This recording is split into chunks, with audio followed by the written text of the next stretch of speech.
الرحمن علم القرآن خلق الإنسان علمه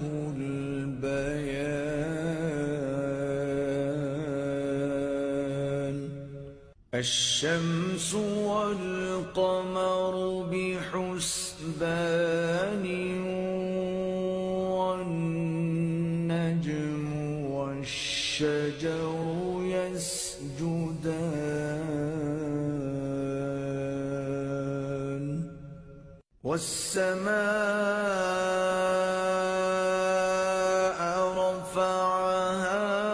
ووضع الميزان ألا تطغوا في الميزان وأقيموا الوزن بالقسط ولا تخسروا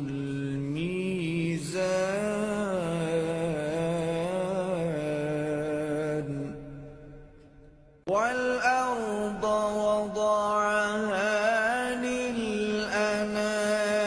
فيها فاكهة والنخل ذات الأكمام والحب ذو العصف والريحان فبأي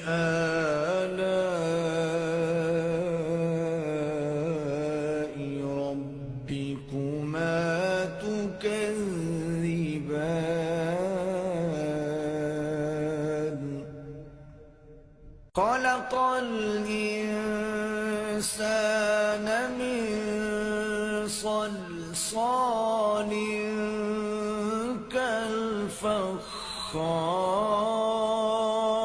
كالفخار وخلق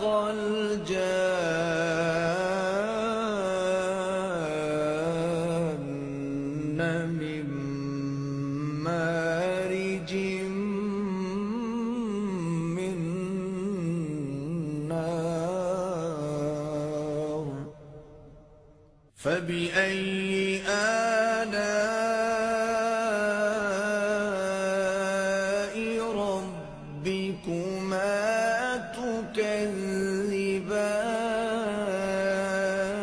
تكذبان رب المشرقين ورب المغربين فبأي آلاء ربكما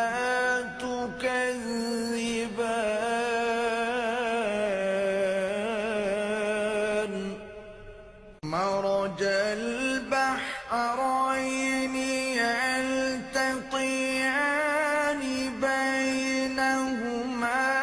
برزخ لا يبغيان فبأي آلاء ربكما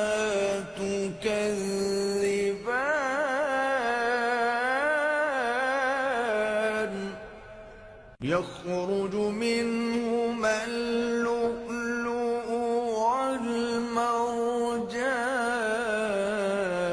والمرجان فبأي آلاء ربكما تكذبان وله الجوار المنشآت في البحر كالأعلام فبأي آلاء ربكما تكذبان كل من عليها فان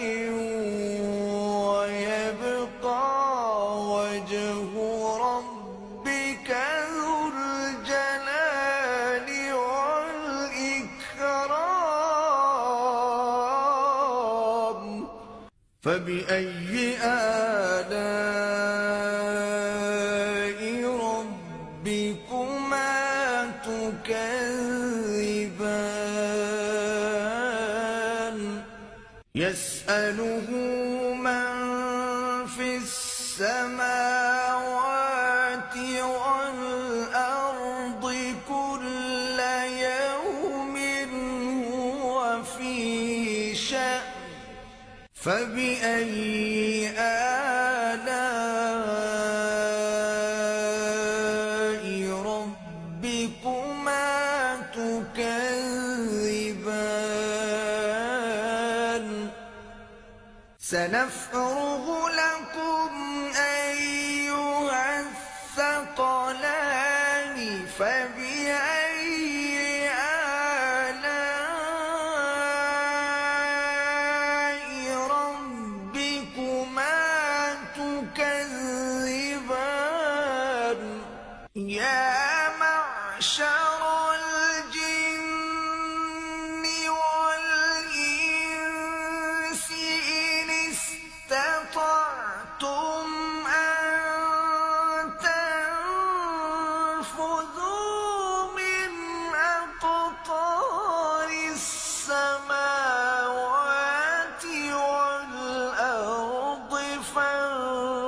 فانفذوا لا تنفذون إلا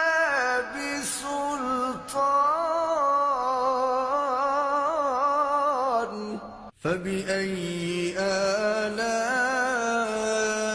آلاء ربكما تكذبان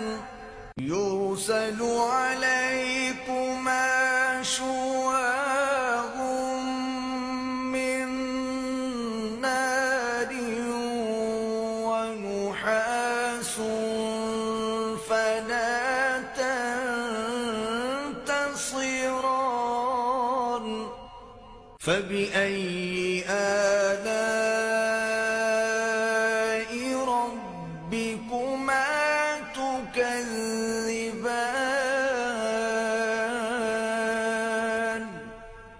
فإذا انشقت السماء فكانت وردة كالدهان فبأي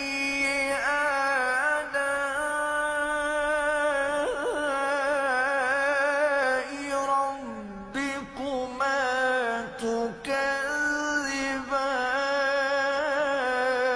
تكذبان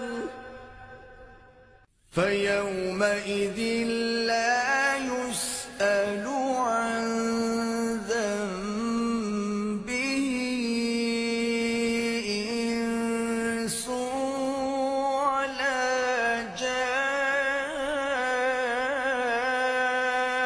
جان فبأي آلاء ربكما تكذبان يعرف المجرمون بسيماهم فيؤخذ بالنواصي والأقدام